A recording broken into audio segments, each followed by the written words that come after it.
Livskraft. Rosalie Watson, Book 1. Written by Teressa J. Martin. Narrated by Michella.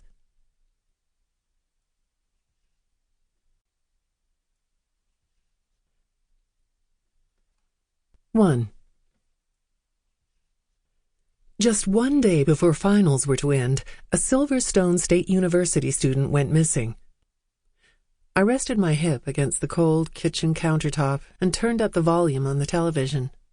20-year-old Ruth Baker has been missing for over 72 hours, and investigators still haven't found any sign of her. Search parties have been working day and night in hopes of finding Ruth alive, but time is running out. Twyla clawed at the back of my shirt, breaking my concentration. I smiled at my orange tabby cat. "That's not nice," I teased.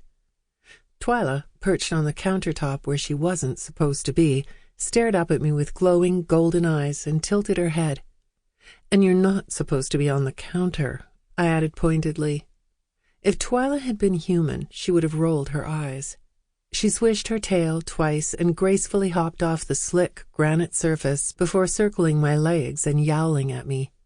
"You already ate," I argued. She harumphed and stalked towards the sliding glass doors that led to the balcony of our condo. Apparently, food wasn't what she wanted. I crossed my arms over my chest and sighed, "In a minute. Let me listen to the rest of this." Twyla turned on her side, resigned to waiting. The smile that was creeping up the corners of my mouth died when I turned my attention back to the television. The news station was showing clips of the press conference that was held that morning. My roommate's father, who also happened to be the mayor, stood next to the sheriff with a grim look on his face. He was wearing a dark three-piece suit that must have been uncomfortable in the sweltering heat. Mayor Rogers was a tall man with deeply toned skin and broad shoulders to match. His eyes were black as pitch unless he was in direct sunlight. In that lighting, they took on a deep chocolate color. For the life of me, I couldn't remember the sheriff's name. The burly man was speaking into the microphones mounted on a podium in slow, solemn tones. His voice rumbled deep in his chest and, unlike the mayor, sweat left a sheen on his brow. The sheriff's shoulders were slumped and there were bags under his eyes. He looked exhausted and defeated as reporters badgered him with questions. "Do you have any leads?" a female voice asked. "Not at this time." A man piped up. "Where was Miss Baker last seen?" The sheriff stifled a sigh. I was positive that information had already been made available to the public. "Miss Baker was last seen entering her apartment on the corner of Chesapeake and First," he replied tightly. A chill ran down my spine. The condo building where I lived with my 3 roommates was on the corner of Chesapeake and 3rd, only 2 blocks away. I pursed my lips as the sheriff continued. "She hasn't been seen since. Her car is still parked at the apartment building, and her phone was inside her apartment when it was searched. The security cameras have provided no further details."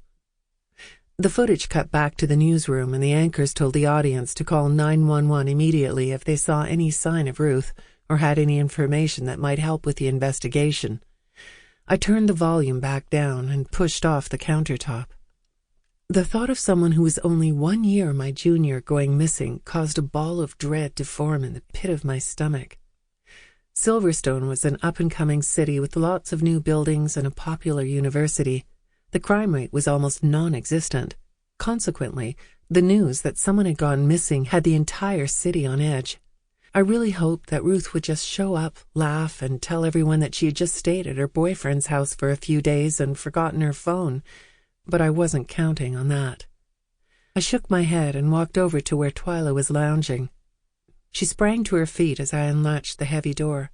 She slipped between my legs to go lie on the picnic table as I stepped out onto the balcony, intent on watering our plants. I should say my plants. I was the one who took care of them.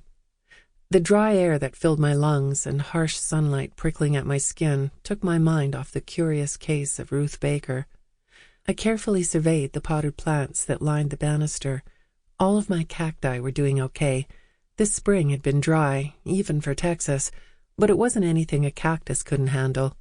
My purple tulips, on the other hand, were looking a bit pitiful. Sample complete. Ready to continue?